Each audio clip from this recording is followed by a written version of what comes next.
We got Sean. They got friends. This is awesome. Oh, there's kids on What's screen. up, I'm man? fine. I'm happy now. That's all I need. Don't encourage him. You can't not. I come pre-encouraged. Whenever Kiss is shown, I immediately. It's like, yeah. It's like I did my research. I knew Hal was a big Kiss fan. you didn't know. I did know. That's why I did that. Oh yeah, you did. Yes. It's my first Kiss album I bought when I was 5 years old. The first thing I ever bought with my own money at a flea market in Friendship, Indiana. It was the original album, and I saw every tour since 1980. Oh my goodness. Wow. First one I saw was Rupp Arena.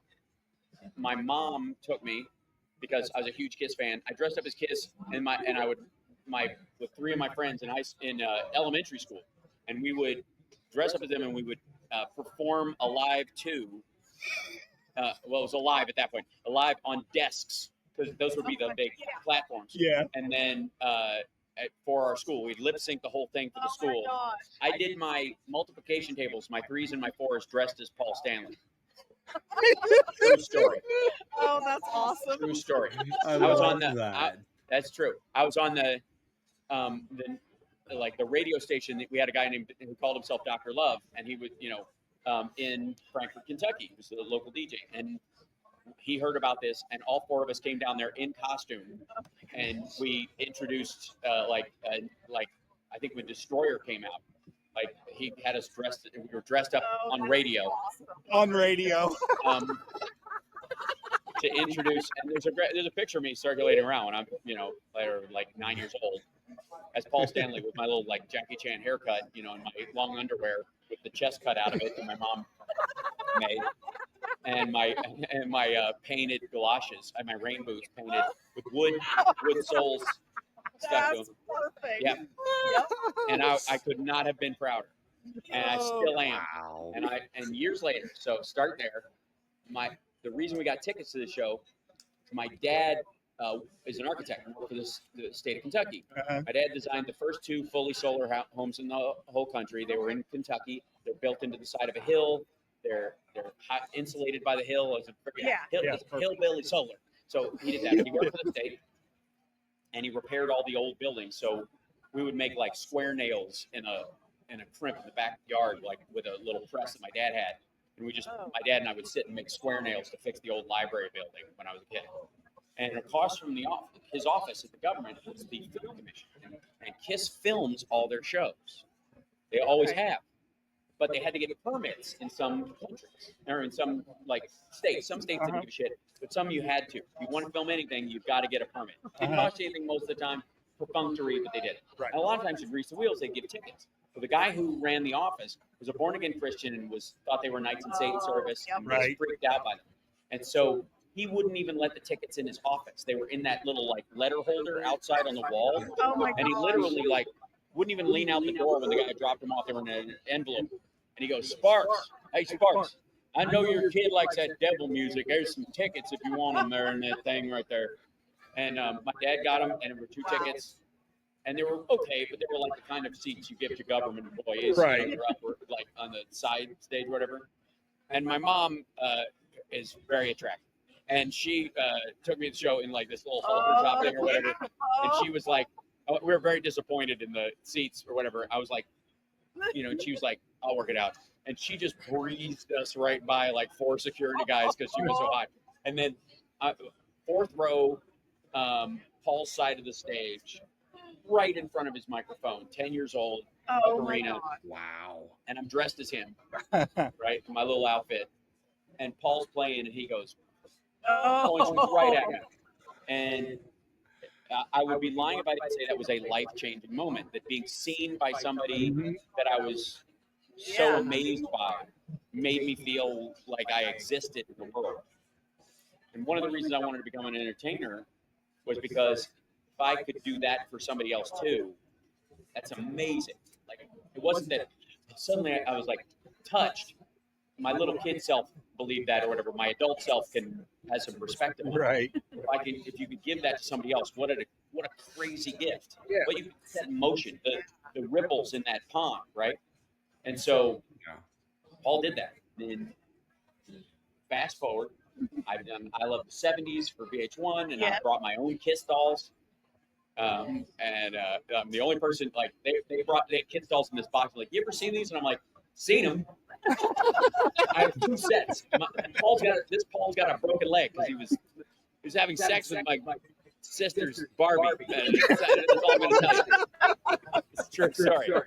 And it was like I would, any Kiss question they had, and just, I will go.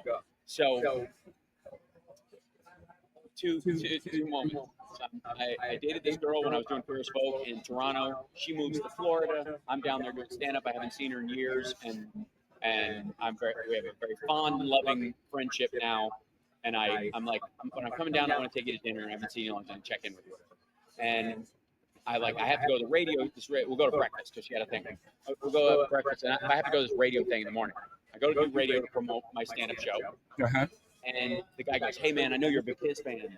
Paul Stanley's on next." And I was like, "Oh, cool. I'll have to listen to it in the car." And he goes, "No, he's coming in." And I was like, "Oh, I'm sorry. What I meant to say was, I will be loitering here like a psychotic stalker somewhere near the bathroom." And Somewhere near the bathroom. So I literally stand out in the hallway, and I'm assuming he comes in the way I came in. So I'm looking down the hallway like, "That's Paul here. That's Paul's here." And I hear behind me, "Hey Hal." And I turn around, and Paul's like, "That was so great," because when they told me when I was on the air that he was coming, so I just went into my I Love Kiss spiel. Right. Like, it was so great. He goes, I'm doing this art show tonight. Do you want to come? And he invited me to his art sale. That's what he was in town for. He was selling his art. He does this gallery in Miami all the time, and so he's been there several times. He was there, and I was like, "Yes, I would love to come." So met later, blah blah blah. Go down there, and he hit on Vida, my old girlfriend, like the whole time we were there. I was like, "Dude, come on." It's great. Then I get a text message recently from Richard Marx. Oh, And I did celebrity duets with Richard Marx, and he was great. I've always been a fan from Chicago. My ex-girlfriend in Chicago used to babysit his kids. Never my. met him and stuff. Was random as hell, and he was very cool when we were on the show. And we trained numbers when we had dinner a couple times, but I haven't seen him much since COVID. And I feel like I need you to read this, so it's not me saying it. I want you to read the text. This is the text that he just sent me. Like, when is this? This is February. So this is just recent. Hey, dude. Been so long. I had dinner tonight with Paul Stanley, and our waitress was a middle-aged woman from Mexico who's a fan of yours, and said, "Mr. Stanley, do you know how much House Sparks loves you?" And Paul said, "I do, actually. Hope you're well, brother." Oh my God. That's awesome. I do, actually. Like, oh, baby. That is awesome. Oh my God, I do actually. And you know what? I went on my show, my live stream that I do that day, like when that came in, and I was like, I got to tell everybody in the audience what this just happened. Yeah. And I was like, I don't know who this woman is, I don't know what the restaurant is, but I need to tell you guys something. Whoever she is, she gets free Nerd Halen tickets for life. I adore her, and like that's just so lovely, anyways. But to imagine that bank shot of somebody, he points me out. Yep. Yeah. At that show, and then I have an impact on this woman, where she's watched me enough on my live stream, which is largely political comedy and that kind of stuff. Like, I definitely go into my, everybody knows I'm a huge Kiss fan, but still, Yeah. I've talked a few times about how much it means something to me. It's not just a music choice I have. Yeah. There's a depth to it that I will defend till the end. And that had an impact on her, so that in that situation, when she's looking at a table with Richard Marx and Paul Stanley, she is compelled to tell Paul Stanley that I love him. And his response is, "I do, actually." I gotta tell you, like, it's mind-boggling. That is so epic. That, As yeah. a human being. Full circle. 10-year-old Full Kentucky boy, making my way to Chicago, all the way to, like, this whole, it's incredible. It was like and that's one of the best things about liking the kind of music I like, because there's such a family in the rock and metal world that doesn't exist elsewhere. Yeah, you're right. Really doesn't. Like, I have a lot of friends who play a lot of different kind of music. They don't have nearly as much fun as we do. Absolutely. Yeah. As a matter of fact, we caught your show last night. Holy crap! I didn't know you were gonna come out like that. I Oh, didn't know you could sing like that. oh, right, yes. Holy! sing, He's but- like, oh Yeah. yeah, that little thing. Well, yeah, well, you know. I act, I do this, I do singing, I Holy do. crap! Well, you know, I would like to say for the record that it is a modern invention that people can only do one thing. Oh, There used to be a day in this country where it was expected that actors could yeah. You're dance right. and sing and do Yep. comedy and drama and television, and they would do a commercial and nobody cared, and it was never no skin off anybody's nose what you were doing. But then this branding bullshit just laser focused everybody into making them almost. You have to. It's not enough that you don't do other stuff. You have to be inept at it. Yeah. I was at one point I was going to do a record called "How Dare They," and it was going to be me covering songs by actors who put out songs. So like Oh. "Heartbeat" by Don Johnson, and "Rock On," and a Rick Springfield tune. Yep. Yeah. Anything off "Living in Oz" is fantastic. And like Yeah. Now you got me. yeah. I love Rick Springfield. Man. Okay, Oh yeah. so let's talk about the guitar player that is Rick Springfield Uh-huh. and the songwriter that is Rick Yes. Springfield, Yes. and what a beast that dude is live. And secondly, the lyrics that this guy managed to sneak on the radio. I know, right? Go look at the written words for Oh, Souls. Uh-huh. When I remember being, what was I, 14?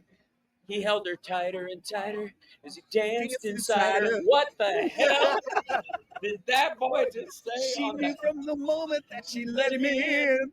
Yeah, right. I love that fucking song. Allison, like the Oh. song about him like having an affair, an stage. accidental affair, essentially with a girl that he was mixed up with in the soap opera because there was like jealous Yeah. boyfriend bullshit Yep. while they were doing that. Allison's just awesome. And my buddy, okay, so I had a band in high school called Seismograph because it's the instrument that measures how rock moves. What's up? And my guitar player is my buddy Johnny Million, who's in Chicago, and he's my radio co-host on my radio show now. We've been friends since high school, and I love him to death. And he's a killer player. And he's got fingers so long they look like the legs of the face hugger in Alien. Like he met Steve Vai, and he's probably a foot taller than Steve Vai. And he was like, "I'm curious, you mind?" And they put their fingers up, and Steve Vai's fingers were longer than his. Like he's like Wow. crazy. Wow. But like Johnny's a great player. Huge. He got me into Queen when I was in high school. We're both huge Kiss fans. Mm-hmm. I became the singer of the band because I was the only one who didn't play an instrument that Yeah. time. And there was a song called "Me and Johnny" Me and Johnny. on Living in Oz. Back in Australia. Yeah, right. Johnny's still living back in Australia. I hear he's got himself a wife. I think he is. I'm still chasing Whatever whatever it it is. is. You put me out here You're on the road in the first place. I love that fucking record. Love it. Living in Oz, like that riff. I've done it at the Ultimate Jam Night. I'm like talked them into letting me do it there. Really? I remember I got in a lot of trouble. Rick had a contest, like when you could call 1-8, it wasn't 1-800, it was 1 something, something, something. I want to hear your next lyrics to, or next verse to Living in Oz, the Yeah. song Living in Oz. And I kept calling it and calling it and calling it. It racked up a phone bill. I mean, Right. and my parents are like, What is it? what the hell is this? Well, I'll show you. Oh, I was in so much trouble. Did he wanted to see who knew the second verse? Is that what it was? Or Yeah, another an extended verse, another verse. To Oh, yeah, like add your own. Yeah, Right. Okay. And He was crowdsourcing back before it was cool. yeah. But also on that, just a few years back, he also had a contest where he said, "Hey, I want to take anybody that wants to do it and have them be my backup singers on my new song, I Hate Myself. Oh wow. And what he did was like, you film yourself, send me the link, and I'm going to extract the audio and put you're going to be a backup singer. So I did that. Awesome. In lots of different ways. I had some screaming in there. I did some melodic. He's probably like, Randy, Right. Randy. You know? And a little bit later, the album comes out. I'm in the liner notes. That's awesome. Dream come Right. That's your Paul Stanley moment. Right. Your Rick Springfield moment. I opened for Rick doing stand up a couple of times, Oh, wow. and the irony is it was during Talk Soup, and he autographed something like "To Hal, love you, not in a gay way, Rick Springfield," and then I ended up doing Queer as Folk, and I'm straight, but You might wouldn't have bought me. Come but on. it was like it became like ironically, I'm like. I'm like, oh yeah, I'll put this one away for a little while so the rest of the cast doesn't get weirded out. 'Cause I had it hanging on my wall. Oh, So yeah, that was in Canada, and interestingly enough, like when we moved up there to do that show, I didn't know I was moving to Canada oh, when I got the show. yeah. They didn't tell us it was filming out of the country. I guess they didn't want you to go, fuck that, move on. They needed you. So that when I moved up there, I was like, I don't drink, I don't smoke, I don't do drugs. I'm not going to party with the rest of the cast if they're going to dance clubs and stuff. It ain't my scene. Right. But Triumph, fucking Nickelback, Hell Theory of yeah. the Dead Man, Yeah. you know, all these rock bands. I was like, I'm going to start seeing some live music up here. There was a decent Yeah. like new rock scene up there as well, and like they and Todd Kearns, of course, is a beast up there, and he's incredible. And so I had a fan go, if you like, I fell in love with Static and Stereo, which is his band with his brother, and one of my fans was like, oh, if you like that, you're gonna love Age of Electric, which was his whole back catalog. And I started seeing live shows, Danko Jones, Nickelback, Theory of a Dead Man, Default, all these bands, SR-71, just going to live music all the time up there. And then they became friends too. Like Nice. Danko Jones is such a goddamn sweetheart and such a talented dude. Yeah. And it just does it. Just does Yep. it. Just makes it, you know, so get a Danko Jones record, whoever you are. Everybody out there. And a King's X record. Nerd Halen. Yeah. How did that come about? Okay, so Caleb Rappaport is Nerd Halen. He's our guitar player. And he came up with this a long time ago because he is a nerd for Van Halen. Like he's one of these EVH nerds who's just like, you know, no, but it was actually the second amp that he did the wiring with the top.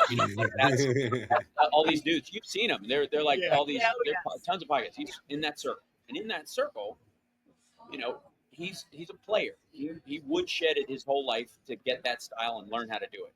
And he came up with this idea, and he pitched it to Taylor Hawkins while he was driving an Uber. Caleb was driving the Uber. In case anybody was and Taylor was like, "I'm already in a band, obviously." It was the Foo Fighters at the time, and he goes, "But it's a great idea. You should totally do this. It's fantastic. I would totally come see it." And he goes, "Would you jump up and play with us sometime?" And he goes, "Absolutely." Like again, sad moment that it never happened, but really the support he needed at that time. Yeah. And then he was looking for a singer, and he played with us at the Jam, at the Ultimate Jam, and the Whiskey. And I would, before I hosted, I would do songs every so often. Usually it was Pauly Z giving me the songs nobody wanted to learn, the highest notes and the most words. And I'm like, I give a shit. Let's do this. Hit me. I'll give it. Yeah. Do your worst. So he came to the show and we were doing Rocky Horror for Halloween, Uh-huh. and I was playing Brad because of course Pauly passed himself as Frankenfurter because that's a good song. Anyway, so I'm doing Brad and I'm wearing glasses and I'm in a tie. And he goes, he's like, oh my God, wait a second. You think Hal Sparks would sing in Nerd Halen? And everybody's like, ask him. So he comes up to me like an 8th grade boy trying to ask me to a dance, you know, like, hey, I don't know, like, you probably don't. Maybe,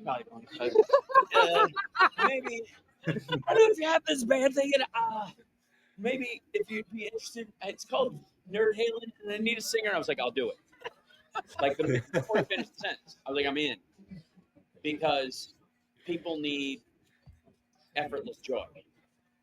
And that in and of itself was reason to do it. I was like, of course, that's awesome. What a silly, wonderful thing. And so we started doing it. We did 4 shows, and then COVID hit. And then there's a long pause. And then it was going to be like a hobby-ish fun thing or whatever. And then it turned into a beast. Like, it became a thing. And we started getting booked. And, like, super Van Halen fans were like, you play my wedding, that kind of stuff, right? Yeah. And then it was like, but you got to play Dreams, and and I was like, okay, let's do this. And then I was like, if we're really Nerd Halen, we got to be the only band that does all 3 singers. Mm-hmm. So we added Without You to the set, and that's what it means to us. We're celebrating Eddie's work in all of its iterations, and we're not mocking the music.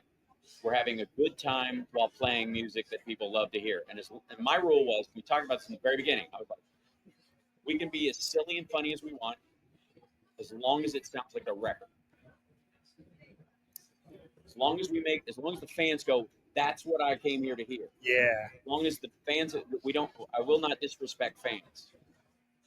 So, like, we got to nail this. Yeah. We had Why Can't This Be Loved? It was so funny because that got a request from a wedding we did, whatever. And Caleb was like, absolutely not. I will not play. Like all the the super Van Halen fans who just hate the keyboard era stuff, and they're just but like toddler, he just the week before, and then he gets this call literally 3 days later. Would you play this like wedding party? And we need you to play When It's Love, or How Do I Know When It's Love? He goes like, will you play it? And he was like, how much money? Oh God. Okay. Yeah. And he called back. We have to learn. How do I know when it's love? So not so. Right. And I'm like, and then we played it, and it's a crowd pleaser. Everybody loves it. And I was like, now you realize why Eddie started adding keyboard stuff, because that's really hard on your hands, and you will wear your arm out, and you need to give yourself a fucking break. It's the same reason Jeff Tate's second to last album with Queensryche was basically baritone, because they're hoping a couple of those songs are hits, and the fans like them, so you can work them into the set to give them a break. Yeah. That's what the keyboard stuff was about. Like, Jesus, if I'm curling my arm all day, every day like this for the rest of my life, it's going to go. At some point, it's going to go. I got to start doing something where I'm stretching. It's like, well, how about that? And it works. And now, Caleb gets that because that'll cramp you up. So it was sweet. It was like, and my rule is like, it's got to be for the people who miss that music, being able to see it. Mm. Then we had Nuno Badcourt jump up on stage with us and do Hot for Teacher, and like we've had Jeff Scott Soto sing with us and stuff, and it's just great. I love the hard rock metal community so much because it's just a family in spite of itself. There's none of that ridiculous macho R&B dick wagging that goes around. Where everybody's it's like diva arm wrestling emotionally all the time. I agree. So yeah, so those are the long shot. My job is done here. I must move along. I'm being pulled away because I'm far too interesting to sit in one place for very long. Thanks for having me, though. I appreciate it. I didn't even get to find out where the name of the show came from. Well, 80s. Yeah, it started as Bleach Bang. All right, sure. Okay, sure. Everybody had bangs. So it's all about Eric Brittingham. Okay, I'm bored. Yep. All right, it's a celebration of the art of Eric Brittingham. I'm with you. A little bit of Mike Tramp, but mainly Eric Brittingham. Okay. Yep, you got it. I'm nailed 100% in. Love it. Bye, people in the fish tank. Later, man. Thank you. Thank you. My pleasure. I'll see you guys in full force. Yeah. See you again. Bye.